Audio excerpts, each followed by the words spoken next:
Hey, praise the Lord. I want to share this testimony, and I was going to share it with a friend, but I decided that I'm going to share it for posterity's sake. I think several of my grandkids know about this, but all of my kids know, and now I'm telling you.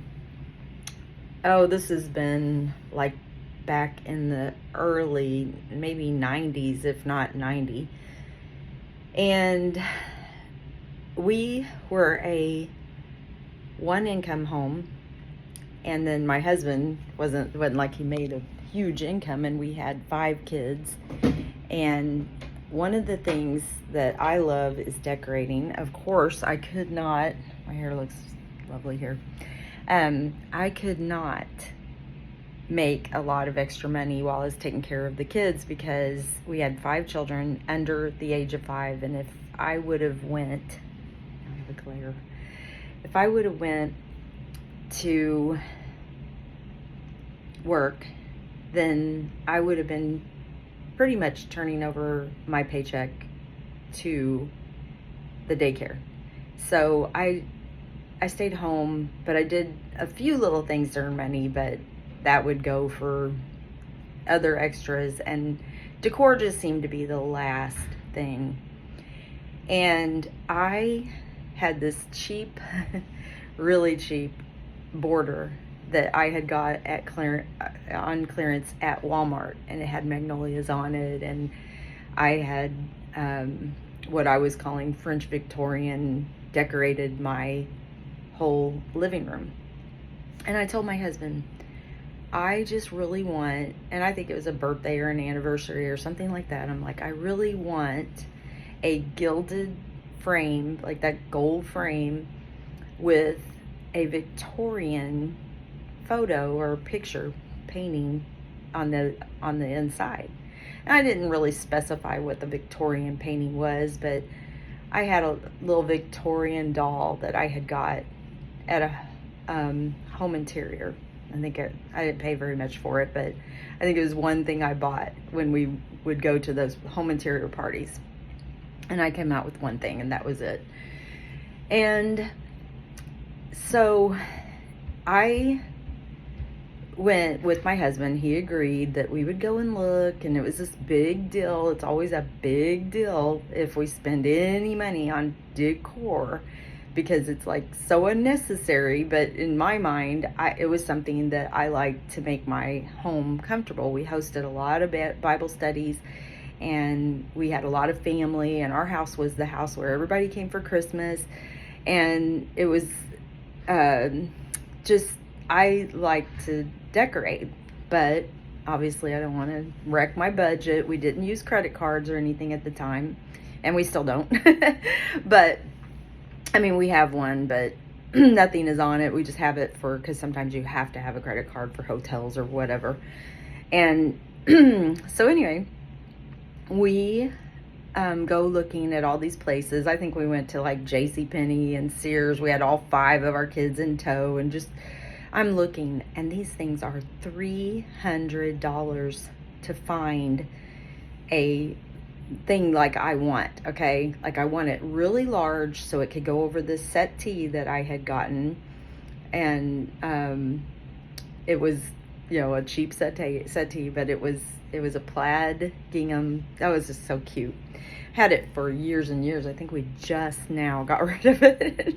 So I had it over 30 years, and just like I have my kitchen set for over 30 years, I have a chair that I'm looking at in there. So we just keep our furniture forever and ever because we won't buy furniture or decor very much. And so we were so budgeted out, and I had to go up to Liberty, which was like a 15-minute drive, and that's where we did all of our business because we lived in a little village. So I drove up, and I was supposed to pay the insurance, which I did, and then I was supposed to go and get the dog food for our dogs, which we bred. As we only bred them, they were our pets, and we only bred them once a year. This story is so long it's hard to tell in just a little piece, and you got to know all the details to know how much this meant. And so I forgot to get the dog food for these dogs that were our pets, but we bred them once a year. It was a boy and a girl. They were Shelties, and that was a very popular breed at the time. And we would pay for Christmas or back to school, things like that, sensible things, or camps. Whenever we would get the money from these little puppies, we'd have maybe 2 or 3 of them. And so we took really good care of our dogs. So that is one thing. We did get this really good dog food that had no preservatives and no fillers. And for one thing, you know, just to make less mess. I mean, it made their it made them solid when they went, and all these details. But it was Nutramax with lamb and rice, and we bought it at, you could only get it at pet stores, and that pet store was next door to the insurance place. So I had enough money to go pay my insurance, then the car insurance, and then the next thing was I would go around the corner and grab that dog food. But this day, I did not go around and grab that dog food. And I was driving home, and I came to a stoplight, and there is this, it was a car lot, not like a big dealership, just a little car lot. And I look over, and in fluorescent words, in like yellow and pink and green fluorescent words, it says dog food for sale. I had forgotten to get the dog food while I was up there in Liberty, 15-minute drive away. And so I'm like, what? And dog food, there's no way that they're going to have this, but I'm almost out, so I got to go see what they've got. So I pull into this, barely can get into this parking lot. This is how small that this car lot is. It's still there. And I mean, this is 25 years later, 30 years maybe.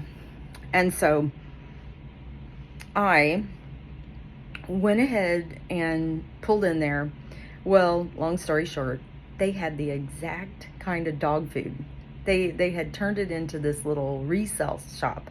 And for some reason, they just had all this dog food and the exact kind of dog food that we use, even in the same color bag, except for it was a bigger bag for less money. So I think I paid like $8 for a $25 bag of dog food. Okay. And so I'm like, this is crazy. And I start looking around, and I look up, and I see this, just a corner of this gold gilded frame. And I was like, what's that? So I asked the guy, I was like, what's that? And he pulls it down from off the top of these rafters. And I'm like, he shows it to me, and I'm like, there is no way. I mean, I'm not going to be able to afford this. I know how much, these things are. They're $100 to $300. And this was in the 90s. And that was like a huge amount of money, almost as much as our rent. And so I just know how much he's going to ask, and I don't want to leave this print behind. And he's like, he goes, would you give me $15 for it? I was like, sold.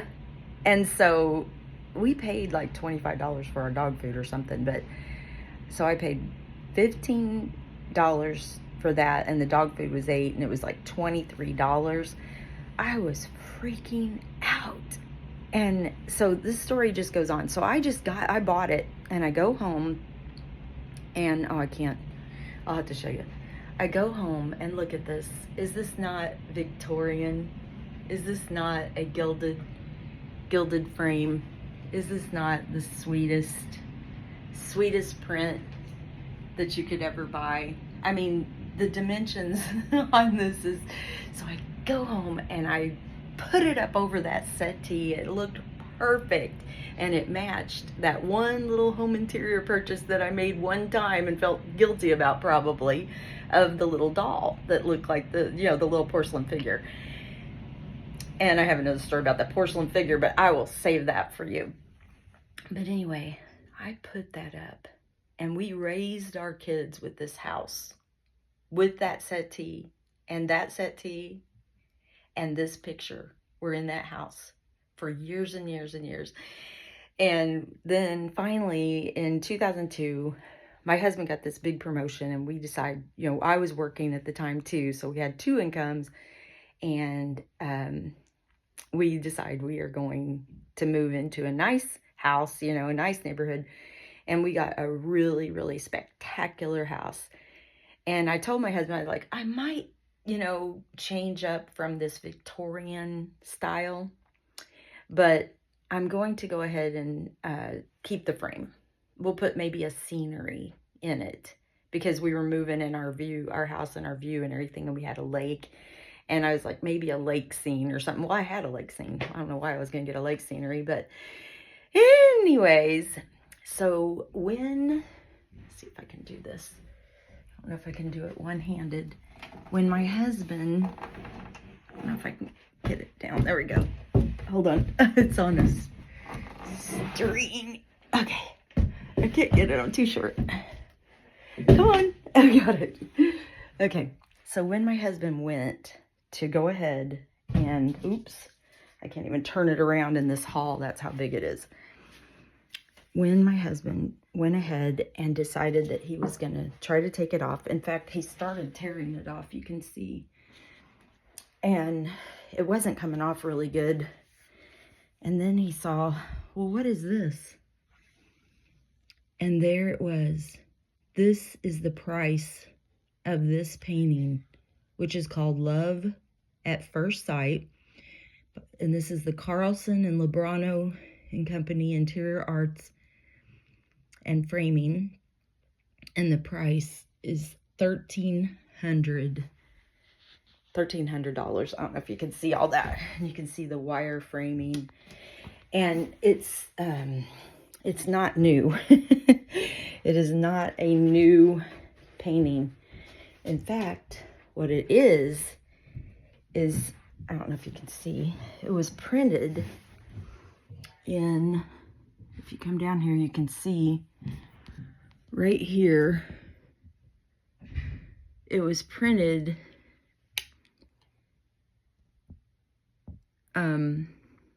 it was copyrighted.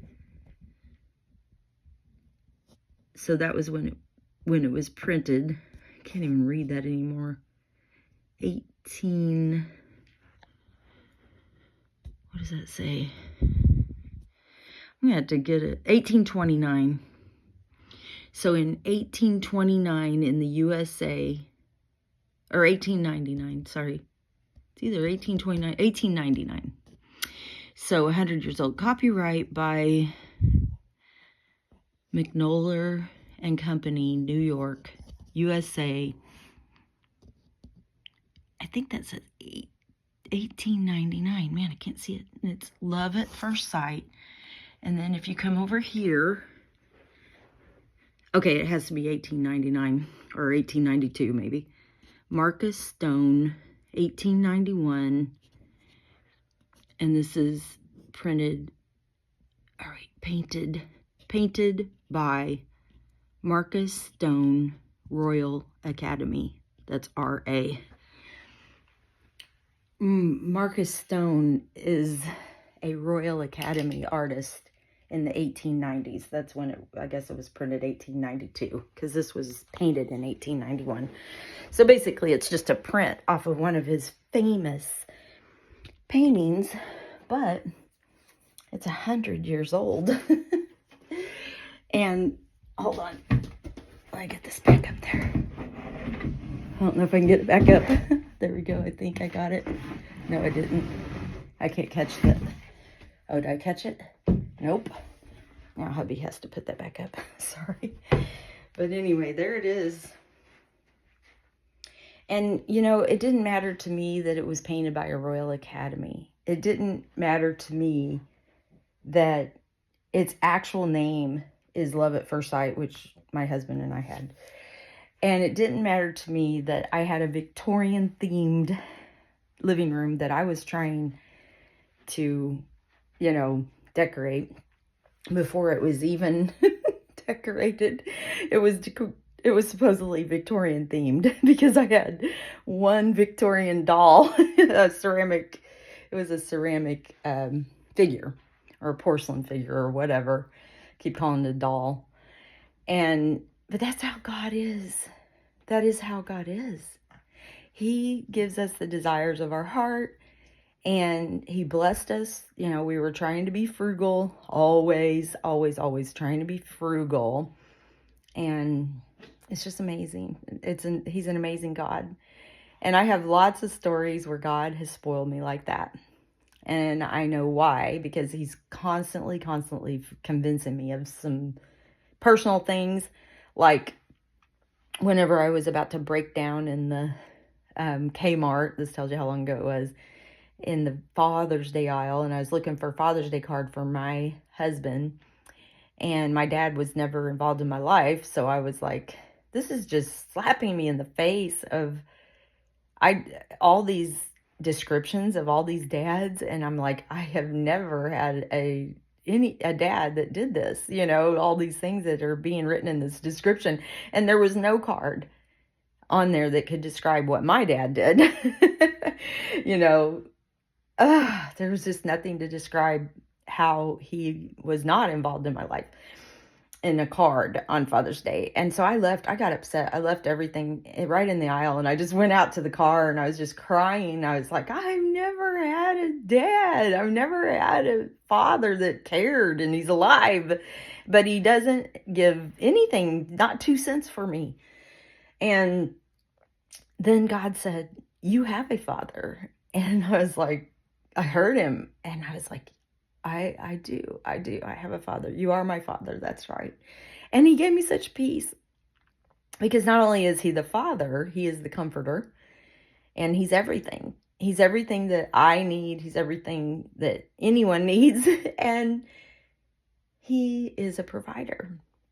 And he also spoils me. And I think it's because he likes to drive that home. It's like, I'm your dad. I can do this. I can spoil you. I can give you this little thing, and it probably means nothing to anybody else, but it was huge to me. And it still is. It still is. That's why I still have it. But I mean, I was going to change out. It was mostly the frame that I was looking for, but even the painting, it's so personal. It was Victorian. It talked about love, and me and my husband are all about that lovey-dovey love and love at first sight. And we were married within 6 months. We're married still. Our anniversary is coming up. Let's see, we were married 87. So 13 plus 25, 38. We're on our 38th year together. And we fell in love and just got married within actually 5 months. We were married. And so anyway, this is such a long testimony, and I don't know how to make it any shorter. But that is my testimony about the painting that God gave me.